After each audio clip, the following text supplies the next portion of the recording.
Bismillahirrahmanirrahim. Assalamualaikum warahmatullahi wabarakatuh. Shalom, Om Swastiastu, Namo Buddhaya, dan salam kebajikan. Halo teman-teman semua, perkenalkan nama saya Nur Zahra Maulida. Saya merupakan mahasiswi dari Poltekkes Kemenkes Makassar, jurusan Farmasi. Saat ini saya merupakan mahasiswi tingkat 1 dari Prodi D4 Farmasi. Nah, jadi teman-teman sekalian, kali ini saya akan memberikan sebuah penyuluhan kepada teman-teman semua yang di rumah yang nonton video ini tentang bagaimana sih itu anti korupsi. Nah, jadi silakan simak baik-baik videonya. Nah, jadi sebelum saya mulai penjelasannya, sini saya mau nanya, kalian semua yang nonton ini udah tahu nggak sih apa itu korupsi?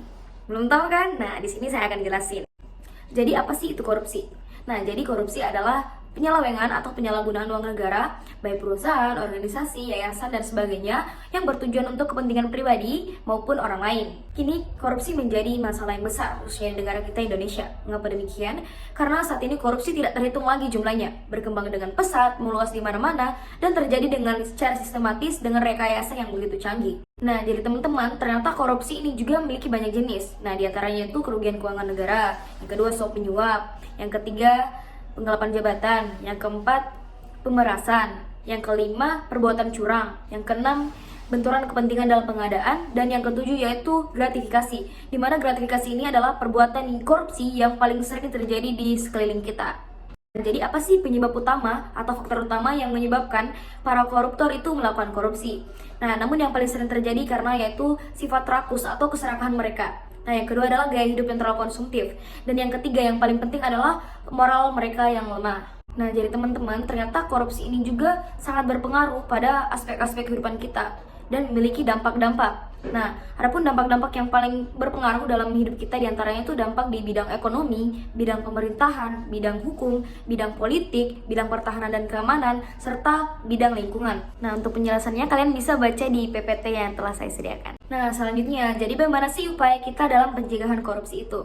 Jadi dari beberapa poin yang telah saya tuliskan, saya mengutip satu poin yang menurut saya sangat penting, yaitu menciptakan pendidikan anti korupsi. Nah, penerapan pendidikan anti korupsi ini dapat kita lakukan dengan salah satu cara, yaitu penyuluhan. Sebagaimana yang telah saya lakukan saat ini, yaitu memberikan penyuluhan anti korupsi kepada para penonton. Nah, jadi tujuan penyuluhan anti korupsi ini pun bertujuan agar teman-teman di rumah atau para penonton di rumah mengetahui tentang jelas apa sih itu korupsi dan bahayanya korupsi bagi diri kita sendiri, lingkungan kita maupun negara ini.